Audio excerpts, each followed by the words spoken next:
to the mix. And for some added moisture, we're going to shred up an onion. Oh, yeah. Now, if you've never had bacon, beef, brisket, burgers before, you definitely got to check this out. Oh, man. All right. The onion is being shaved, and you need to shave it, right? So it literally melts into this brisket burger. So we're going to add about one whole onion. We'll give everything a mix. And we'll take it to the hand grinder. You can take all day grinding it, or use your own electric meat processor. That's real easy to do. All right, we've ground everything up, and you can find the exact formula of ingredients by checking out the recipe on our website, barbecuepitboys.com. And the only other thing we're going to do here is add some seasoning. We've got some SPG. Just use some salt and pepper if you don't have your SPG. Give it a mix. Oh, man. Look at that. That's what the grind should look like for a 5-pound brisket. And you got 3/4 pound beef fat and 1/4 pound bacon.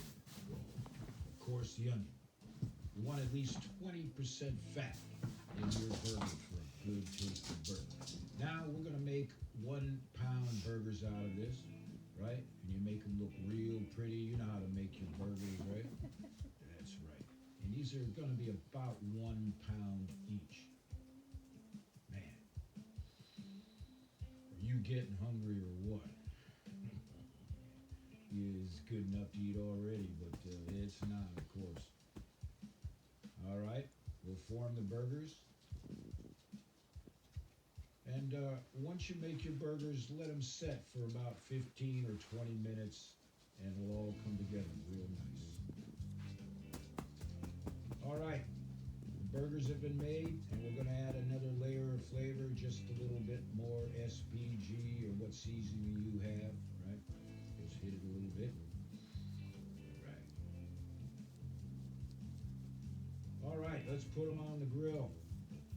The burgers have been sitting for about 20 minutes. They've come together real nice. And at first, we're going to put them indirect on a low heat, right? Rather than high temperature, we don't want to bust them apart. And we'll start that way for a few minutes. And then we'll put it direct over medium heat. Now, you know all about making burgers, so we don't need to show you this, right? So the burgers have been cooked, medium rare. We'll put some cheese and bacon on. Oh, yeah. And we'll get them rolls ready. And in the miracle time, take a look at that. We got a little bit of habanero cheese on there, some bacon. And of course, use a good quality bun.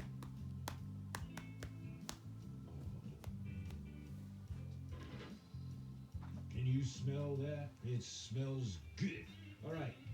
This is all about pitmaster privilege. You set these burgers up the way you want. We're going to use some fresh sliced potato onions. Here we've got some lettuce. Some lettuce on a good burger. Some fresh sliced tomatoes. Maybe some pickles. Like I said, this is pitmaster privilege. You set them up the way you like.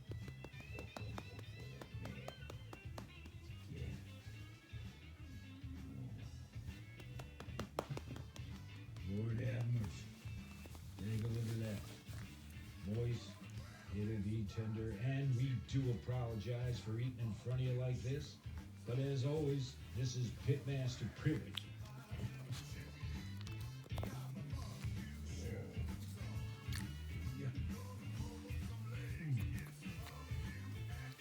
just in case you had to get a peanut butter sandwich and a beer to continue watching this, let's make one more.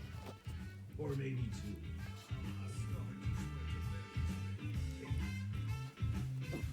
We're eating good tonight, Mark.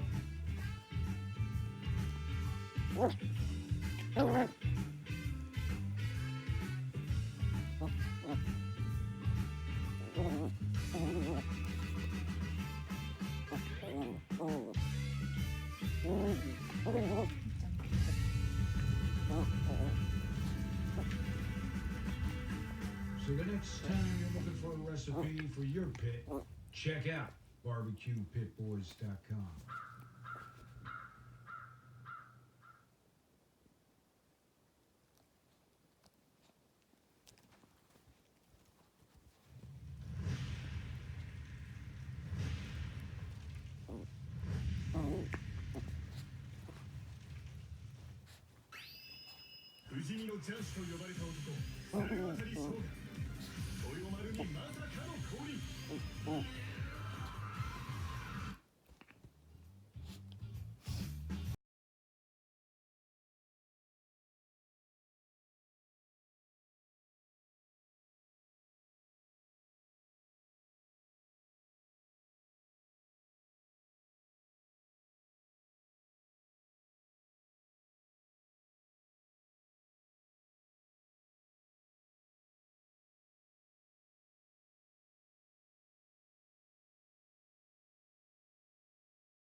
Pitboys.com. Today we're cooking up some apple butter stuffed tenderloins at the pit, and they're easy to do. All right, you're going to need some fresh apple sauce. We've got some homemade apple sauce. We got some butter here. You're going to need some bacon, maybe, and you need an onion. You're going to need some seasoning like SPG, and this is what it's about. Here I've got 4 pork tenderloins, about a pound to a pound and a half each. All right, there's not much to do to prepare a tenderloin, as you probably know. If anything, you want to get off some of the silver skin. That's a layer of skin or connective tissue. It's kind of tough. Most eat through it, but sometimes you might want to take the time and get some of it off, just like that. You just get your sharp knife underneath the skin right there. It's a very thin layer, and just pull it off. Simple enough, right? Oh, man. Now, if you've never had apple butter stuffed tenderloin before, you definitely got to check this out. Now, what we're doing here is we're scoring one side of each tenderloin. We're taking a meat hammer and pounding it out, right? Giving it a textured surface. And this will help keep the stuffing we're going to make on the inside, get into the grooves. You'll see what I'm doing. But anyway, bang it out just like that.